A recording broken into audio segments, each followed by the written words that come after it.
Welcome back. Today we're talking about why I switched my wide-angle prime lens for a wide-angle zoom.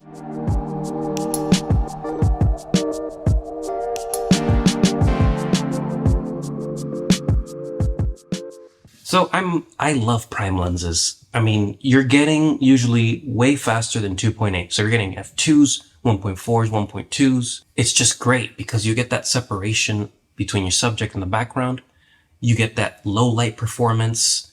It's usually what a lot of photographers are encouraging you to get because prime lenses are going to give you that signature look to your style. Your pictures are going to stand out more. But for vlogging, for recording yourself, or even just for wedding photography, event photography, real estate photography, there's a lot of pros to using a wide angle. And I want to talk about that really quick.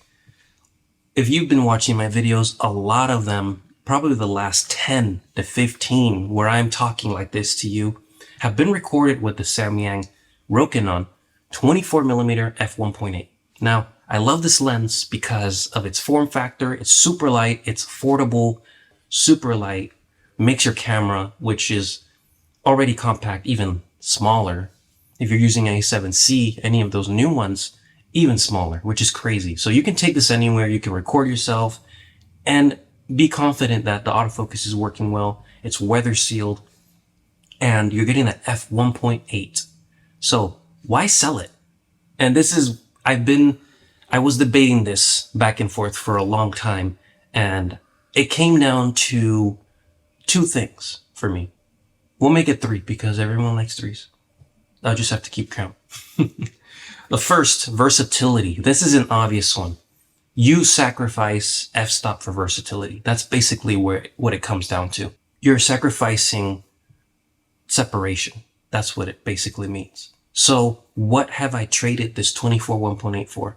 Well, at first I had a 24 1.4 and I told myself, wow, this lens is amazing. However, it's expensive for the limited uses that I'm going to have for it. And do I really need 1.4 for things like what I'm doing right now? So my answer was no, and I switched to the 24 1.8. And to me, Rokinon Samyang's version of this lens was the best over all the other ones in terms of image quality, chromatic aberrations, all those sort of things, autofocus. And then I looked at it again and I said, I've spent less on this lens because I have less use for it. It's more of this. What if I got rid of it and got something more useful for my everyday work? And it's something that I can start to use more, so I wouldn't be limited to 24. So my obvious solutions were to get a zoom lens because that was going to give me the ability to not be stuck at 24. So that was my first point. The second was just acknowledging or realizing that I didn't quite need that 1.8 for what I'm looking for in a wide angle. Usually I want to separate the subject from their background, but I'm usually using longer focal lengths to do that because I want to also get compression. It's a lot harder to get separation on a wider lens, and sometimes it's not as noticeable as when you're using a longer focal length. There are arguments like the 24 1.4, the 20 1.8. Those look amazing. You could totally tell that there is a difference in the field of view. In the depth of field.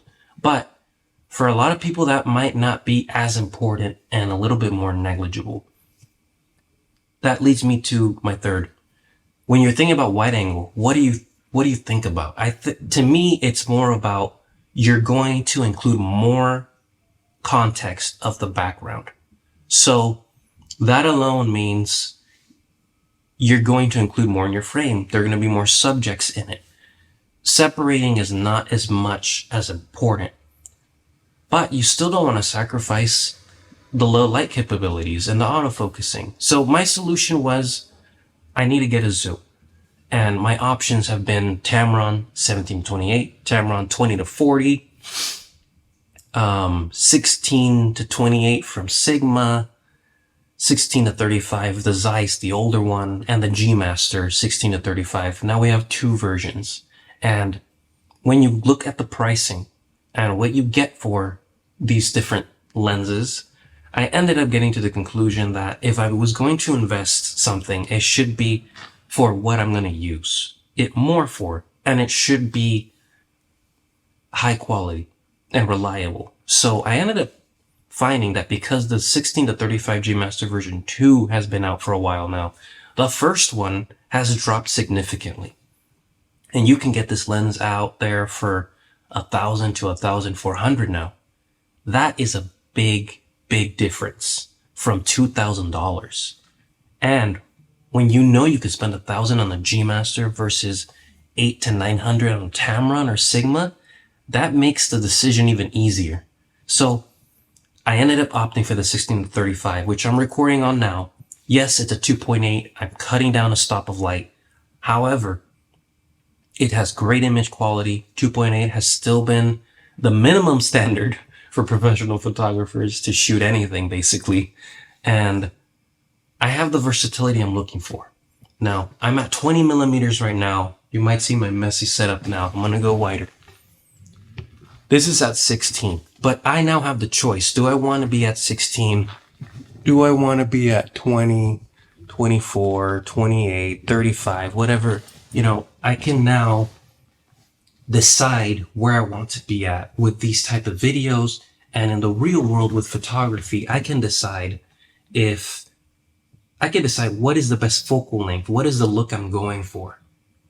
Do I need to capture an entire room? Do I need to focus on one or two subjects? Do I want to go wide but not too wide? Which puts me here. So that trade was worth it for me, and that's why I did it. And then one more thing I want to share. We don't always need the newest stuff, which I've said before and others are saying as well, which is great. You can always get the one before or something older because our technology is moving so fast. You can still get something really reliable at a great price now.